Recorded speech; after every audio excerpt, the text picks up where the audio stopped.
A leader is a leader because he is a servant. This leader is someone who inspires his followers, her followers.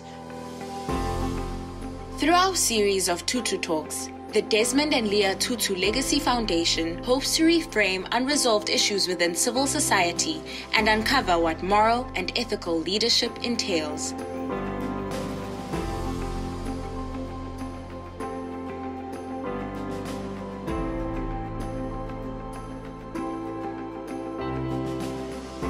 What they do not tell you about leadership is how many times you get it wrong before you get it right. Even with a solid plan of action, things can still fall apart. A quote struck me a few years ago, not only because of what it said, but because of the extent of its accuracy in my life at that point. It read, "I tried to change the world, but I'm tired. And you know what? I was exhausted. I needed to step away, and that is exactly what I did." Step away from what exactly, you may wonder? From a passion project that I had started called Lady Liberty. As an advocate for justice and women empowerment, my line of thinking for it was simple.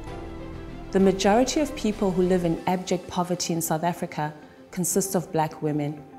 If they have access to basic legal information and services, related mostly to their personal affairs, such as marriage, divorce, and gender-based violence, then the law could be a great tool towards lessening their load of pain and poverty.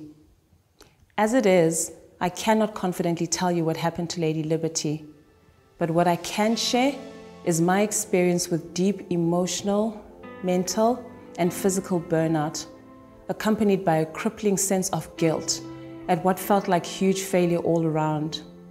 Failure to impact the number of people I had so dreamt of reaching. Failure to complete my master's in law, a failed marriage and other relationships, a loss of income and savings. Yet, there was still an unending, immeasurable, and almost tormenting desire to help other people. In my quest to find answers, I looked inward. I recalled the amazing journey I had had over the years. Importantly, I thought of all the people and institutions that believed I was a leader and actually invested in me. The one institution I recalled was the African Leadership Institute, particularly words shared by one of the founding partners, Mr. Peter Wilson. During our Cape Town leg of the Archbishop Desmond Tutu Fellowship, Peter unexpectedly pulled me aside, and while we were clowning about during a leaders' social event, he said he just wanted to thank me for being unapologetically me. I paraphrased because it was a while ago and I was catching my breath from our group's dance and relaxation session. The reason it stood out to me is because I felt seen and appreciated in my authenticity. That, to me, forms a large part of what leadership is. Standing in your truth, authenticity, and the courage to be oneself at all times, no matter how difficult it may be to do so. The Archbishop Desmond and Leah Tutu Legacy Foundation, in partnership with AFLI, who embrace a joint vision, believe that leadership will become the indelible force that creates positive change for millions of African people, and thus aim to develop visionary, dynamic, and courageous leaders who ethically serve their followers with humility and compassion. With this in mind, I went back to what I had learned about leadership, more so about the values that the Archbishop espouses, including servant leadership, peace, ubuntu, and humility. The beauty about that was that most of these important attributes felt like they were part of who I intrinsically was at my core. However, please don't get me wrong, I do not profess to be perfect or even close to bishop-like status. I just share his values and continue to strive to live and lead according to them. I did the work with a life coach, psychologist, spiritual mentor, loved ones, and importantly, with self. I managed to change the narrative and focus on what I did have as opposed to what I had lost. I have the most beautiful, kind, sensitive boy who loves me for me because I'm his mother. In his little world, that is enough. I'm grateful for his life, coupled with the fact that I was entrusted to be his mother. To lead him, he gives me immense strength. I have family and friends that love and support me. I have life. COVID-19 as a global pandemic has taught me that above all else, life is what really matters. We have all seen tremendous loss because of it. Loss of loved ones, job security, relationships, travel, and access to those plush airport lounges that gave us a great sense of achievement.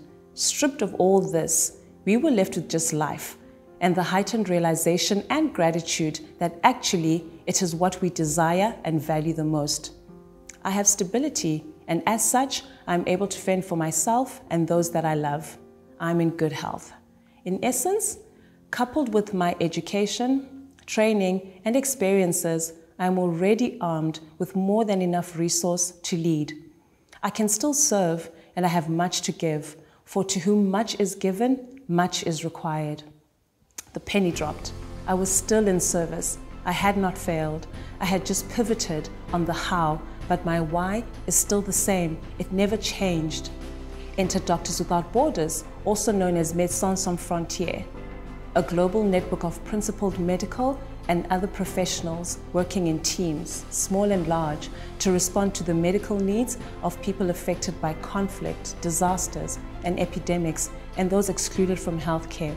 I'm part of an amazingly passionate and diverse team of people who work very hard to raise funds for the operational need of these emergencies, within which I lead a small team focusing on philanthropy and partnerships.